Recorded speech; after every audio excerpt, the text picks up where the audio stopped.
সরকারে গেলে চট্টগ্রামকে বাণিজ্যিক রাজধানী বানানোর কাজ দ্রুত বাস্তবায়ন হবে। 12ই ফেব্রুয়ারি হবে চাঁদাবাজ দখলবাজদের শেষ দিন। নাহিদ ইসলাম। প্রধান নির্বাচন কমিশনারের বিরুদ্ধে আদালত অবমাননার রুল।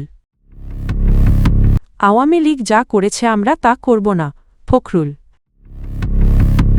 ক্ষমতায় গেলে দুর্নীতির ত্রুটি চেপে ধরার অঙ্গীকার তারেক রহমানের।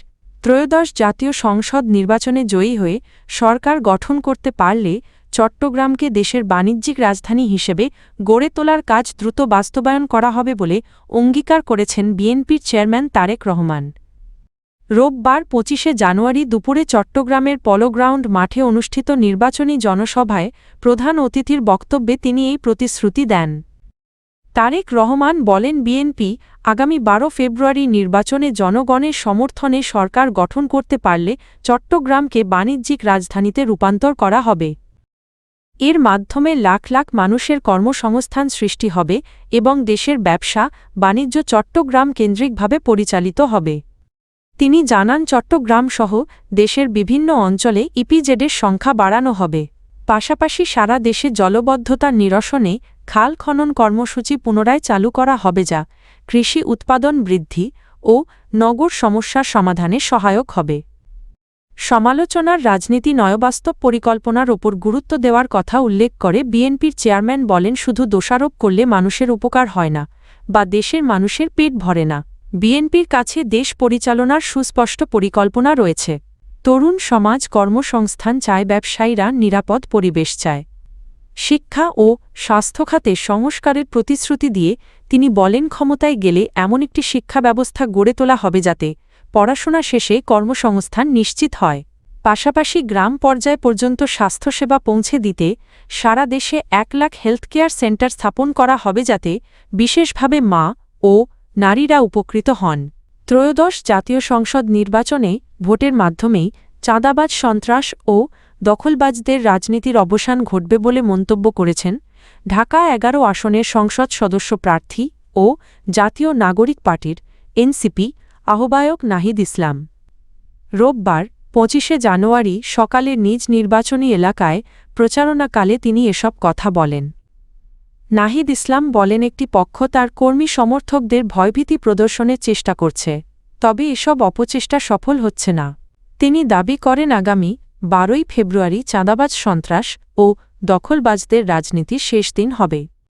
ভোটারদের উদ্দেশ্যে তিনি নির্বিঘ্নে ভোট দেওয়ার আহ্বান জানিয়ে বলেন, যাকে ভোট দেওয়া হোক না কেন তা যেন ভেবেচিন্তে দেওয়া হয়, কারণ এবারের নির্বাচন দেশের ভবিষ্যৎ ও ভাগ্য নির্ধারণে গুরুত্বপূর্ণ ভূমিকা রাখবে। এনসিপির আহ্বায়ক আরও বলেন, কোনো ধরনের প্রলোভন সুবিধা কিংবা মিথ্যা আশ্বাসে বিভ্রান্ত না হয়ে যোগ্য ও পরিবর্তন আনতে সক্ষম প্রার্থীকে ভোট দেওয়ার আহ্বান জানান তিনি। এই সময় তিনি অবাধ, সুষ্ঠু ও অংশগ্রহণমূলক নির্বাচন অনুষ্ঠানের প্রত্যাশাও ব্যক্ত করেন। আদালতের আদেশ অমান্য করায় প্রধান নির্বাচন কমিশনার সিইসি এএমএম নাসির উদ্দিনের বিরুদ্ধে কেন শাস্তিমূলক ব্যবস্থা গ্রহণ করা হবে না তা জানতে চেয়ে রুল জারি করেছেন হাইকোর্ট। রোববার 25শে জানুয়ারি বিচারপতি ফাহমিদা কাদের ও বিচারপতি মো. আসিফ হাসানের সমন্বয়ে গঠিত হাইকোর্ট বেঞ্চ এই রুল জারি করেন। আগামী 4 সপ্তাহের মধ্যে প্রধান নির্বাচন কমিশনারকে রুলের জবাব দিতে নির্দেশ দেওয়া হয়েছে। আদালতে আবেদনের পক্ষে শুনানি করেন অ্যাডভোকেট ইউনুচ আলী আকন্দ। শুনানি শেষে তিনি জানান, গত বছরের 27 আগস্ট হাইকোর্ট একটি রাজনৈতিক দলের নিবন্ধন সংক্রান্ত আবেদন নিষ্পত্তি করতে প্রধান নির্বাচন কমিশনারকে নির্দেশ দিয়েছিলেন, তবে ওই আদেশ এখনও বাস্তবায়ন করা হয়নি। তিনি আরও বলেন, আদালতের নির্দেশনা পালন না করায় প্রধান নির্বাচন কমিশনারের বিরুদ্ধে আদালত অবমাননার অভিযোগে হাইকোর্টে আবেদন করা হওয়ার পরিপ্রেক্ষিতেই এই রুল জারি করা হয়েছে। উল্লেখ্য, কৃষক শ্রমিক জনতা পার্টি নামে একটি রাজনৈতিক দল নিবন্ধনের জন্য অ্যাডভোকেট ইউনুচ আলী আকন্দ প্রধান নির্বাচন কমিশনারের কাছে আবেদন করেছিলেন। সেই আবেদন নিষ্পত্তি না হওয়ায় তিনি আদালতের শরণাপন্ন হন। ঠাকুরগাঁওয়ে নির্বাচনী জনসভায় বিএনপির মহাসচিব মির্জা ফখরুল ইসলাম আলমগীর বলেছেন, রাজনীতি করতে গিয়ে তাঁকে পৈতৃক ভিটেমাটি পর্যন্ত বিক্রি করতে হয়েছে, তবে কখনো আদর্শের সঙ্গে আপোস করেননি। ক্ষমতায় গিয়ে কেউ যদি আওয়ামী স্টাইলে দুর্বৃত্তায়নে জড়ায়তা হলে কাউকেই ছাড় দেওয়া হবে না বলেও হুঁশিয়ারি দেন তিনি। রোববার ২৫শে জানুয়ারি ঠাকুরগাঁও সদর উপজেলার বরুণাগাঁও ও চেরাডাঙ্গি এলাকায় গণসংযোগের তৃতীয় দিনে এসব কথা বলেন বিএনপির মহাসচিব। দলীয় নেতাকর্মীদের উদ্দেশ্যে তিনি বলেন, দলের কেউ যদি অপরাধে জড়ায় তাৎক্ষণিকভাবে জানাতে হবে, সঙ্গে সঙ্গে ব্যবস্থা নেওয়া হবে। আওয়ামী লীগের আমলে যে দুর্বৃত্তায়ন হয়েছে সেই কলঙ্ক বিএনপির গায়ে লাগতে দেওয়া হবে না। গত ১৫ বছরের রাজনৈতিক সংগ্রামের কথা তুলে ধরে মির্জা ফখরুল বলেন, তার বিরুদ্ধে ১১১টি মামলা দেওয়া হয়েছে এবং তাঁকে ১১ বার কারাবরণ করতে হয়েছে। কারাগারে থাকাকালীন তার স্ত্রীর অস্ত্রোপচার হলেও মুক্তি দেওয়া হয়নি, তবুও তিনি মাথা নত করেননি বলে জানান। নির্বাচনী প্রেক্ষাপটে জামায়াতে ইসলামীর প্রতীক দাঁড়িপাল্লা নিয়ে সতর্ক করে তিনি বলেন, ৭১ এই প্রতীক ইতিহাসে দেখা গেছে, তখন তারা পাকিস্তানি বাহিনীকে সহযোগিতা করেছিল। ইতিহাস কাউকে ক্ষমা করে না। ভোটারদের উদ্দেশ্যে বিএনপির মহাসচিব বলেন, জামায়াত এই অঞ্চলে পরিচিত দল নয়, তাই ভোট দেওয়ার আগে ঐতিহাসিক সত্য মাথায় রেখে সিদ্ধান্ত নেওয়ার আহ্বান জানান তিনি। বিএনপি ক্ষমতায় গেলে যে কোনো মূল্যে দুর্নীতির বিরুদ্ধে কঠোর ব্যবস্থা নেওয়া হবে বলে অঙ্গীকার করেছেন দলটির চেয়ারম্যান তারেক রহমান।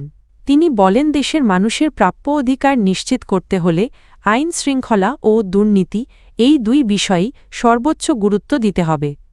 রোববার ২৫শে জানুয়ারি চট্টগ্রামের পলোগ্রাউন্ড মাঠে অনুষ্ঠিত নির্বাচনী মহাসমাবেশে প্রধান অতিথির বক্তব্যে এসব কথা বলেন তারেক রহমান। তিনি বলেন, বিএনপি যে উন্নয়ন ও রাষ্ট্র পরিচালনার পরিকল্পনার কথা বলছে তা বাস্তবায়নের পথে সবচেয়ে বড় বাধা হচ্ছে দুর্নীতি ও নিরাপত্তাহীনতা। অতীতে বিএনপি যখনই রাষ্ট্র পরিচালনার দায়িত্বে ছিল তখন এই দুই ক্ষেত্রেই কার্যকরভাবে ব্যবস্থা নিতে পেরেছে বলে তিনি দাবি করেন।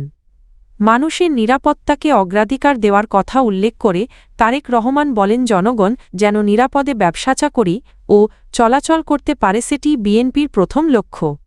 তিনি বলেন, অতীতে বিএনপি ক্ষমতায় থাকাকালে দলের কেউ অপরাধে জড়ালেও কাউকে ছাড় দেওয়া হয়নি।